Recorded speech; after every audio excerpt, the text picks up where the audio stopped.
खूबसूरत दिखने वाला ये बाग, जहाँ रोजाना हजारों लोग दूर दूर से इसकी खूबसूरती देखने आते हैं, उसका इतिहास खूबसूरती से कहीं ज़्यादा दर्दनाक और घिनौना है। जहाँ पर बाप बेटे की लड़ाई से आहत एक माँ आत्महत्या करती है, तो दूसरी तरफ एक बाप अपने बेटे को अंधा बनाकर उसे यातनाएं देता है, और वहीं एक भाई भाई का कत्ल करता है।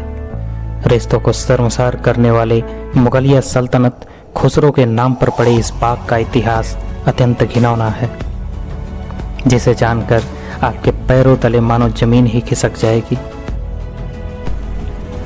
यहाँ का कण कण यहाँ पर दफन रिश्तों, यातनाओं और चीख को हर पल बयान करता है। अगर इसके इतिहास के एक मार्मिक सफर में आप श्रोतागण हमारे साथ हैं, तो आइए हम आपको इसके इतिहास के बारे में कम से कम शब्दों में आपको बताते हैं। सभी धर्मों का टैग अपने माथे पर लगाए महान कहलाने वाले अकबर ने हिंदुओं के इस तीर्थराज का नाम इलाहाबाद रख ही दिया था। इसने अपने अंतिम दौर में अपने बेटे सलीम से बहुत निराश होकर वह सलीम को बादशाह के काबिल नहीं समझता था, बल्कि सलीम के बेटे और अपने पोते खुसरो में उसको बादशाह बनने के गुण नजर आते थे,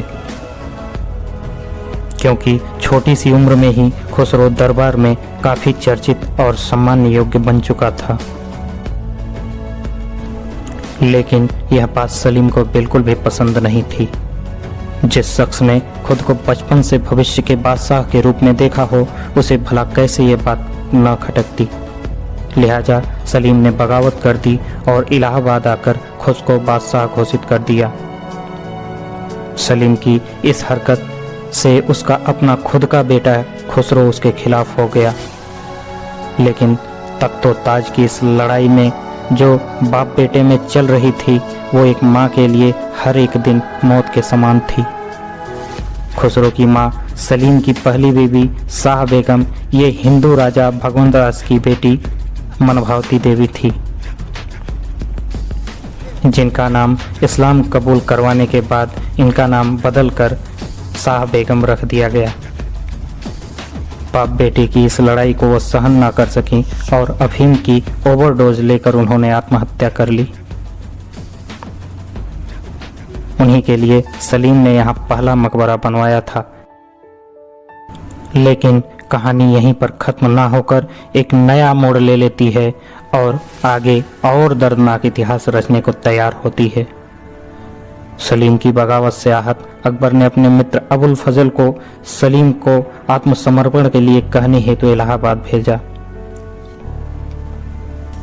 परंतु यहाँ से वापसी में अबुल फजल का कटा हुआ सिर पाकर अकबर मानो पागल सा हो गया और सलीम पर हमला करने की ठान ली।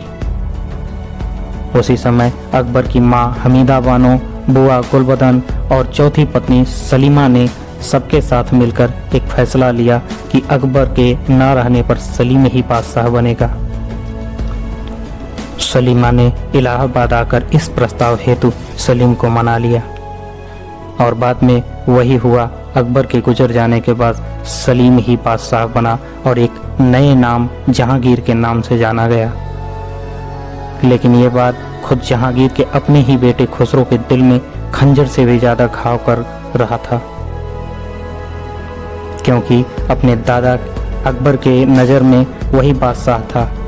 लिहाजा उसने भी विद्रोह शुरू कर दिया अपने पिता के प्रति। परंतु बाद में जहांगीर ने भैरवाल की लड़ाई में खुसरो को हराकर उसके साथियों के साथ उसे बंदी बना लिया और दिल्ली ले गया। वहाँ चांदनी चौक में हाथी पर बैठाकर इसकी परेड निकाली गई और उसके साथियों को सूली चुभाकर रास्तों में अगल बगल लटका दिया गया और खुसरो को जानबूझकर बार बार उसी रास्ते पर घुमाकर वो मंजर देखने पर मजबूर किया गया। बाद में खुसरो को अंधा बनाकर यहीं इसी बाग में लाकर उसकी माँ के मकबरे में नजरबंद कर दिया गया। परंतु शायद खुसरो की आंख में अभी भी थोड़ी सी रोशनी बाकी थी, जिसके सहारे एक दिन वह वहां से भाग निकला। परंतु दुर्भाग्यवश उसे फिर से पकड़ लिया गया और आगरा के किले में सत्ता की लालच में उसी के अपने भाई खुर्रम के इशारे पर खुसरो की हत्या कर दी गई और बाद में यहीं इसी बाग में ले आकर उसे उसकी मां के मकबरे के पास दफना दिया गया। उसका भी मकबरा बनवा दिया गया। आज यह बाग खुसरो के नाम से ही जाना जाता है। तीसरा मकबरा खुसरो की बहन निसार बेगम का है, जिसे उसने अपने जीते जी अपनी मां के मकबरे के पास बनवाया था, लेकिन उसके मरने के बाद उसे यहाँ दफनाया नहीं गया। उसका यह मकबरा अभी भी खाली रहा। तो दोस्तों, जैसा कि आप लोग देख पा रहे हैं, ये हमारा था खुसरो बाग। अगर वीडियो आपको पसंद आई हो तो प्लीज़ वीडियो को लाइक और चैनल को सब्सक्राइब जरूर करिएगा। मिलते हैं आपसे एक नई वीडियो में एक नए ब्लॉग के साथ। तब तक के लिए जय हिंद, जय भारत।